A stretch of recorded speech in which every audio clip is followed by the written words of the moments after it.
kepercayaan itu menjadi nilai utama yang harus dijaga oleh Antara TV. Mengutamakan integritas dan juga nilai kepercayaan. Kami mendistribusikan ke ratusan media pelanggan. Oke, halo semuanya, balik lagi di EMPC Talk, program dari EMPC TV yang bakal nemenin kamu dengan obrolan santai tapi penuh wawasan dan juga ilmu. Di kesempatan kali ini kita sudah mendatangkan 3 narasumber yang amat kece, yang pastinya mungkin boleh perkenalan dulu satu-satu, mungkin dari kakaknya yang paling pojok pinggir sebelah saya. Oke, kenalin, nama saya Senja.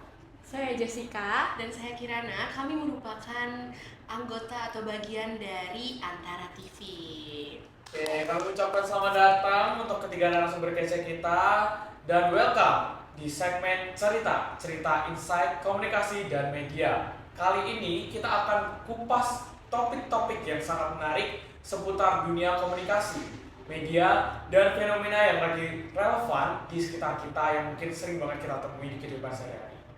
Nah, bersama saya kali ini sebagai host, yaitu Matthew, yang akan menemani teman-teman dan pemirsa semua selama beberapa menit ke depan. Oke, mungkin kita langsung mulai aja. Kita akan kupas tuntas Antara pada hari ini. Dan pembahasan kita tidak jauh-jauh dari profil perusahaan dari Antara, aktivitas komunikasi yang ada, kemudian produk media yang dihasilkan, manajemen organisasi, hingga tantangan dan juga prospek ke depan dari Antara. Dan langsung aja, mungkin yang pertama ini kita akan bahas mengenai latar belakang berdirinya dan juga sejarah apa sih yang memulai terbentuknya dari Antara ini. Antara merupakan lembaga kantor berita nasional yang didirikan pada tahun 1937. Bahkan sebelum Indonesia merdeka, hal ini juga menunjukkan bahwa Antara memiliki sejarah panjang dalam perkembangan media, khususnya media di Indonesia. Seiring dengan perkembangan organisasi, Antara kemudian resmi menjadi bagian dari usaha milik negara pada tahun 2007. Sehingga memiliki peran tidak hanya sebagai media, tetapi Antara juga sebagai institusi yang berada dalam struktur negara. Visi dari Antara sendiri menjadi sumber informasi dan data yang terpercaya bagi publik, media, bahkan dunia usaha, serta pengambil keputusan. Hal ini menunjukkan bahwa target audiens dari Antara tidak hanya masyarakat umum, tapi juga pihak-pihak yang strategis. Wah, menarik sekali ya, itu tadi berarti sejarah singkat dan juga hal-hal unik serta beberapa hal yang latar belakangi bagaimana berdirinya Antara ini. Kemudian berarti sesuai yang sudah dijelaskan tadi, Antara ini tidak hanya berfungsi sebagai penyampai informasi saja, tetapi juga memiliki tujuan untuk menjadi sumber informasi yang dapat digunakan oleh berbagai pihak, termasuk pengambil keputusan. Apakah itu benar atau tidak, boleh dijelaskan? Ya, betul sekali. Nah, selain itu juga Antara juga memiliki nilai organisasi yang disebut dengan AHLAK. Jadi AHLAK sendiri yang itu A yang artinya amanah, K yang artinya kompeten, dan juga H artinya harmonis, L yang artinya loyal, dan juga A adaptif, dan K yaitu kolaboratif, yang menjadi pedoman dari Antara dalam menjalankan aktivitasnya khususnya dalam media informasi. Oke, tapi bentar nih, ada lagi nih kayak yang terbesit, jadi mohon maaf ya kalau banyak tanya ya. Setelah mendengarkan penjelasan tadi, kalau kita melihat di kondisi saat ini, di mana informasi itu sangat cepat, penyebarannya sangat cepat melalui media sosial, bagaimana Antara ini mempertahankan perannya sebagai sumber informasi yang kredibilitas dan juga terpercaya. Baik, terima kasih ya Kak Meti atas pertanyaannya. Jujur, ini sangat menarik buat kami secara pribadi juga di dalam industri komunikasi media ini. Jadi bagaimana kami memandang bahwa informasi yang kami produksi sebagai media mainstream dan juga bagaimana informasi itu disebarluaskan di media sosial itu tentu sangat berbeda. Kalau menurut saya pribadi, hal tersebut berkaitan dengan konsistensi Antara ya. Contohnya sebagai media mainstream yang masih eksis sampai saat ini itu dalam menjaga kualitas informasi yang disampaikan. Jadi kami sebagai media mainstream ini tidak hanya berbicara soal kecepatan kami dalam menyebarluaskan atau memproduksi sebuah berita, tetapi juga kami memastikan bahwa informasi yang kami hasilkan itu tuh dapat diterima oleh masyarakat dengan proses verifikasi yang jelas dan juga sumbernya jelas dan tidak misinformasi dan disinformasi di masyarakat gitu. Jadi mungkin itu sih yang bisa saya jelaskan ya terkait pembeda utama dari kami sebagai media mainstream dengan informasi yang beredar di media sosial. Wah, oke. Berarti boleh dikatakan bahwa kepercayaan ini menjadi salah satu nilai utama yang juga terus dijaga oleh Antara ya? Baik, kalau untuk nilai kepercayaan itu masih menjadi nilai yang selalu kita pegang dan selalu kita jaga juga sebagai media mainstream sampai hari ini ya Mbak ya.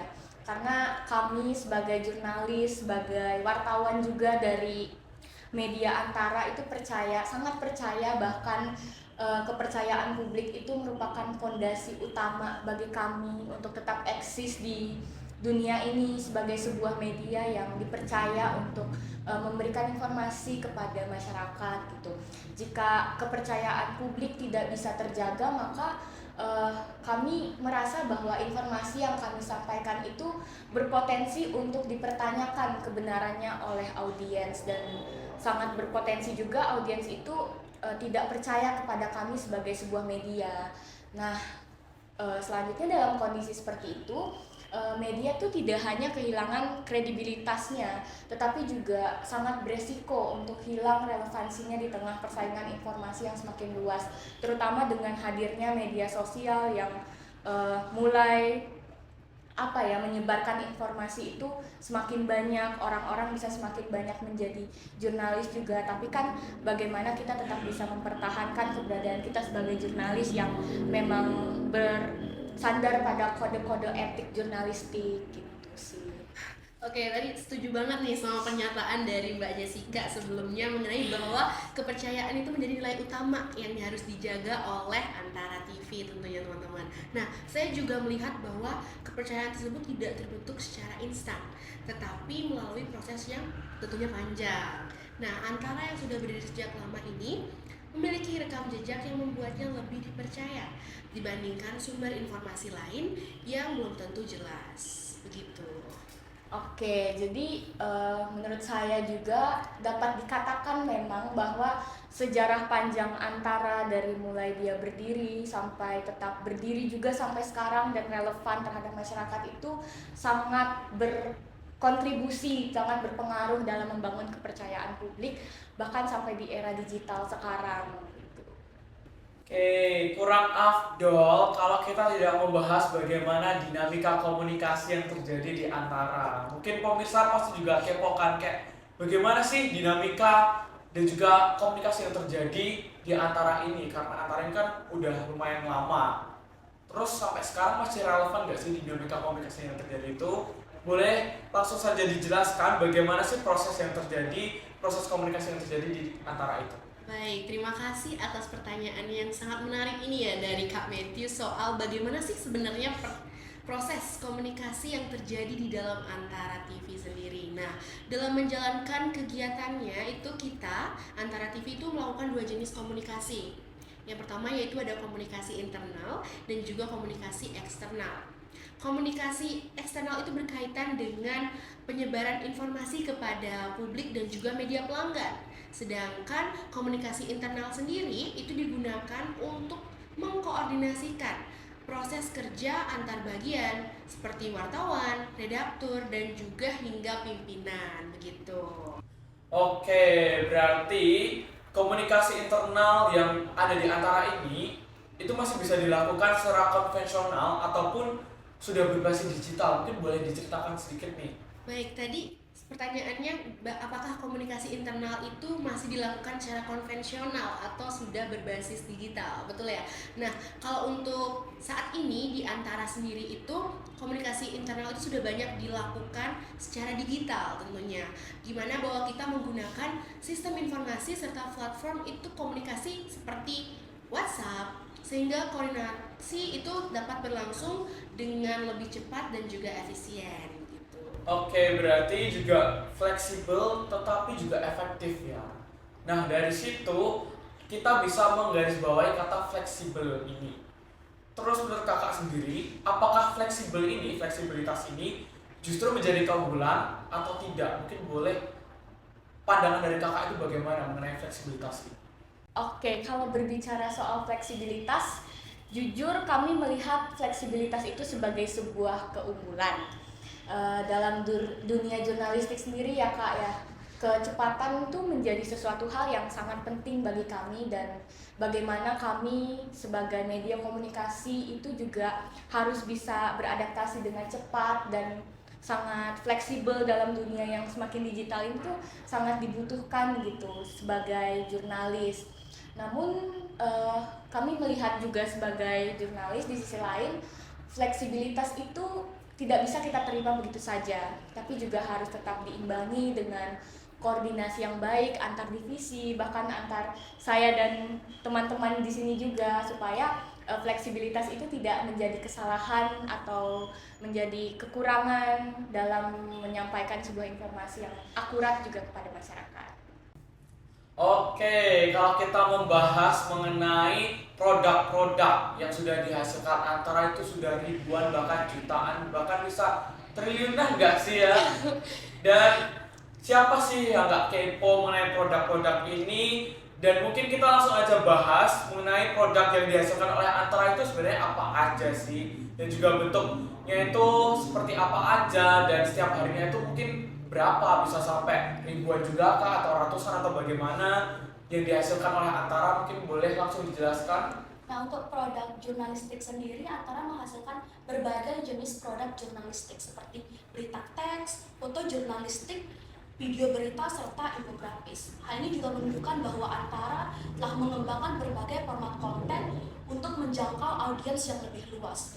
Selain itu, Antara juga memiliki kapasitas produksi yang cukup tinggi, bahkan bisa menghasilkan sekitar 1.000 konten per harinya.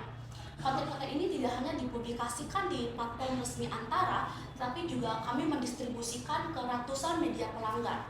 Nah, jadi peran Antara ini sangat penting, khususnya sebagai sumber informasi utama dalam ekosistem media di Indonesia. Wah, tapi nih, jika kita lihat, apalagi di perkembangan dunia dan juga digital saat ini, banyak media baru itu yang juga memproduksi konten serupa, bahkan sama dan mirip.